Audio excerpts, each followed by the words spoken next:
Alright, so your GCSEs are coming up. All your friends are trying to tell you they're revising for 9 hours every day. Well, I got all 9s. I can tell you don't have to give up your entire month just to revise, but there's a special way you need to go about things. There's a 4-week structure you need to follow, and if you've only got 3 weeks, you can go from week 2. And following the structure got me my grades. So I'm not going to waste your time. In week 1, it's all about consolidation and understanding where you are. So the first thing I need you to do is go through the specification for every single subject and then label every single topic one of 3 colors. If you don't know what a spec is, it literally lists out every single topic you need to know for the exam. So I want you to label every topic either green, you know it very well, orange, it might take a little bit of recapping, or red, if you got asked a question about that topic, you just have absolutely no idea. This is super important because it shows you've got 4 weeks left. What is the stuff that you really need to knuckle down on? And do this in the first week because it'll become super important next week. But the biggest mistake I see GCSE students doing is not testing themselves early enough. So the main thing for this week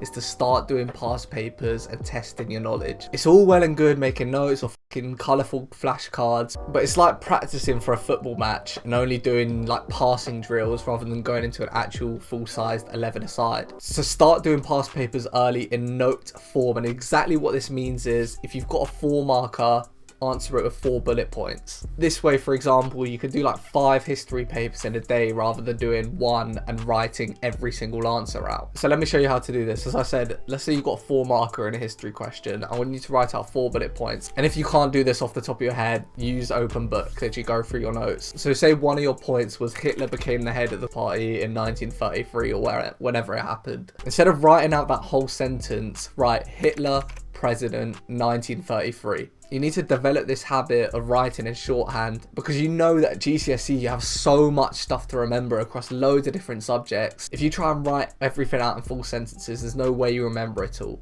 And you'll find that when you go to the actual exam, and I always used to do this, I used to go through the questions and plan out every single question before I even started writing. So I'd sit down in the exam, I'd see a question on Hitler and I'd write that exact thing I just said.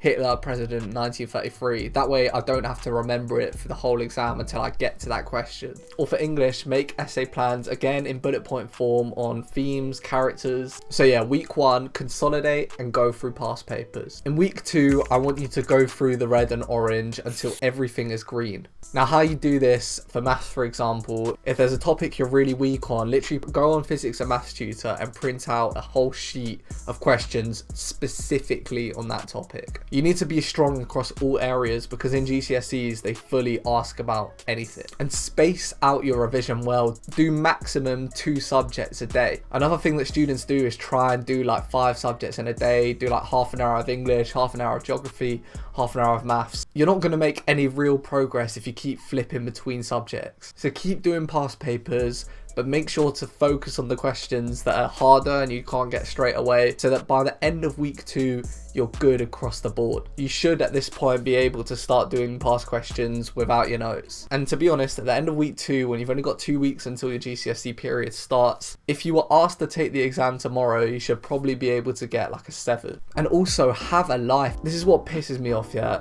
I'm not gonna lie, I've been looking for like video ideas recently. I went onto Instagram to look at what other sort of study creators are suggesting. And genuinely, the schedules they suggest to people are horrific. There's like 5 hours of studying every day after school. If you've seen that Revishan person who used to blow up, he was literally like saying he revised for like 8 hours a day, just blurting and making notes. I'm telling you now, as a straight 9 student, in the weeks before my exams, I literally only revised for 3 or 4 hours a day. So here's what I want you to do. I want you to get up at 8 AM every single day. If you can get up at 8 and revise till 12 or 1 if you really want to, that is more than enough. And that means you have the entire afternoon to just chill and relax and be a normal like fucking 16-year-old. And I used to do this during my GCSEs, and what used to piss me off is at like 8 PM I'd say to the boys like, do you want to get on Xbox? And people would say to me, no, I'm revising. And do you know what that told me? That told me that they're not studying properly. It told me that they've been just procrastinating the entire day because their expectations are way too high. The moment you say to yourself, I'm going to revise for the entire day and do 20 different past papers, it's just, you can't do that in one day. It's not realistic. In reality, really locking in for 1 hour is better than saying you're going to do 6 hours, but you know, going on your phone, checking Instagram, going on reels, then doing one question, then back on your phone. Like, that's not even an exaggeration. I'd rather you do 1 hour of completely undistracted work than 4 hours where you're kind of doing it, but also watching YouTube at the same time. And week 3, this is where it really makes a difference. You've still got 2 weeks, so this is the perfect time to separate yourself from other students and learn the stuff that 99% of people won't learn. This is my secret to getting 9, so let me give you some examples. Okay, so in maths, everyone knows that the hardest questions are at the end of the paper. What most students will do will go through past papers doing every single question, 1 to 27. But in week 3, where you really want to separate yourself and make sure you're getting 9s, spend your time just doing like the last 5 questions on every single maths paper. Remember, 99% of students won't be doing this and they'll kind of ignore the last questions. But as I've mentioned before, the UK government are cutting down on the amount of 9s they're giving out. So if you're the student that can get the hardest question right, then you're way more likely to get the top grade. And this can be applied to other subjects. So in history, remembering facts that 99% people won't remember, or in languages, remembering really impressive phrases for your writing or speaking exams. Just go through all your subjects and ask yourself, what will 99% of people be way too lazy to remember? You need to be the one person that actually revises that stuff. And that is what week 3 is all about. Separate yourself from the pack. Now week 4, you've got a week to go to your first exam. This is where you start to implement the scheduling approach. So you need to look at the order in which your exams are coming up. And for many of you, you won't realize, but this is probably the first time in your life where you have like a couple of days between exams. They're not just one on Monday, one on Tuesday, one on Wednesday. So say you have maths and English in the first week and then sciences and geography in the second. Use week 4, or definitely the second half of week 4, to lock in on maths and English. At this point, you've done loads of past papers, you've covered the areas you're weak on. So now with a week to go, it's just that point at which you need to refresh your knowledge. And if you've done weeks 1 to 3 correctly, you won't be panicking and cramming like everyone else. And there's no point brushing up on French if there's still 3 weeks until you take it. So as I said, start scheduling your revision and these little brush up sessions